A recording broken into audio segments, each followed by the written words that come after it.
Hey guys, it's Bellamy here from Midnight Suns. I just saw Deadpool and Wolverine in Dolby Atmos, and this is my review of the movie.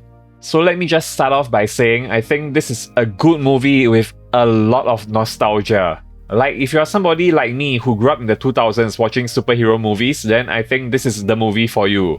There are so many meta references to old superhero movies, whether it's like cameos or like even just references to cancelled movies, delayed movies, movies that are even currently in production hell. So yeah, it's not just 2000s movies, but also like the more recent MCU movies and even movies that haven't come out yet.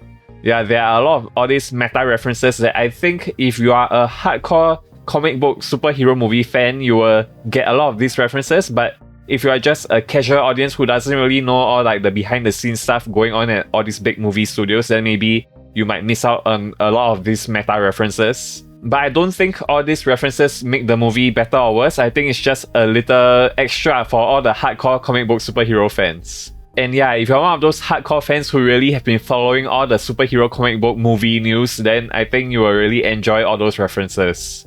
But setting aside all the cameos, all the nostalgia, all the meta references aside, I think this movie on its own is actually a really good standalone movie as well. Like, you don't actually have to watch any of the previous Fox Marvel superhero movies. You don't even have to watch Deadpool 1 and 2 to watch this movie, because in this movie, there's a lot of exposition and a lot of flashbacks. Like, they really explain everything that happened beforehand, so you don't really need to like do your homework. You can just watch this movie on its own and you won't be lost at all. And even though there's a lot of exposition, I think it is done through some very funny character interactions, so it's not boring. Like, they actually managed to find a way to explain all the previous movies through dialogue in a way that wasn't draggy at all.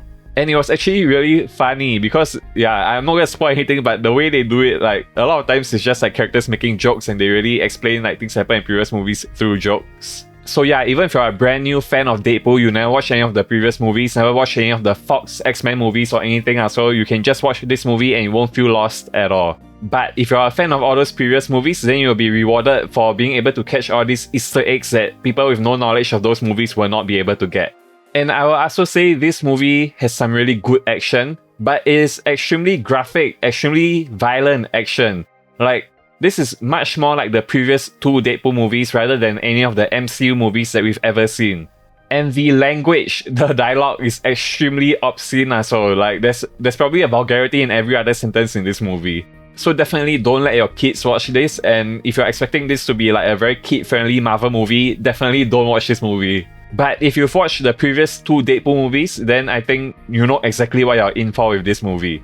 And alright, now let's talk about a really huge part of this movie, the music. So right from the get-go, the movie starts with a huge musical action scene. And that musical number really just sets the tone for the entire movie, the whole rest of the movie. If you watch the first scene, the first 2-3 minutes of the movie, and you really don't like what you are seeing, then you probably won't like the rest of the movie as well. But if you are like me and you watch that first scene and you really enjoyed it, then I think you'll really love this movie. The soundtrack for this movie is really great. Like, if you are a kid like me who grew up in the 90s and 2000s, then this movie will have a lot of music for you guys. They even managed to have a fight scene with one of my favorite musical tracks of all time from one of my favorite musicals of all time, Grease.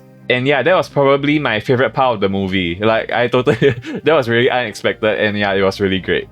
And also, all of the musical numbers in this movie, I think, really makes it worth it watching in Dolby Atmos, because you want a really good sound system, you know, like with all these music action scenes, with the music blasting and all the action happening throughout while the music is blasting. Like, you really need a good audio system in your theater to enjoy it to the maximum.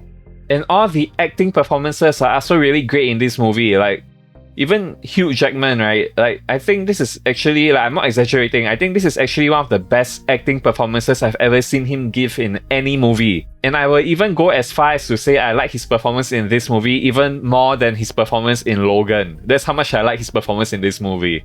His character in this movie is so nuanced and really filled with so much trauma from some of the crazy things he experienced in his life. And I think Hugh Jackman really nailed this version of Wolverine perfectly. And yeah, I think he stole the show. Like, if there's one thing I will remember in this movie more than like any of the cameos or anything, it's really Hugh Jackman's performance as Wolverine in this movie. And okay, it is time to give this movie a final score. I'm giving Deadpool and Wolverine an 8 out of 10.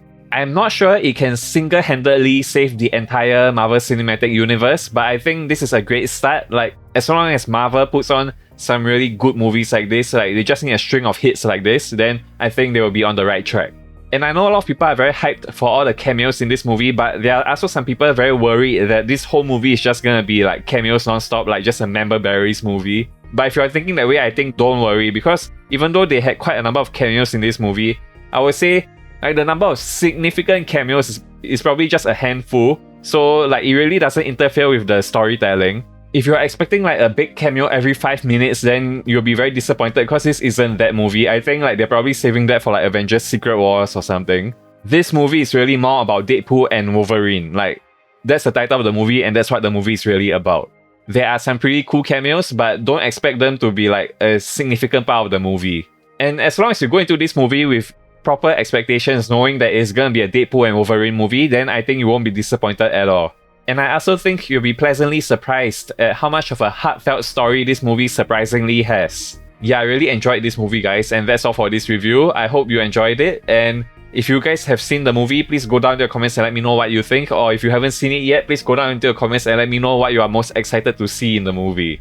As always, do subscribe if you haven't already and hit that notification bell to keep up to date with everything going on here on the Midnight Science channel. Thank you for watching, and as always, stay gold everybody. Bye guys.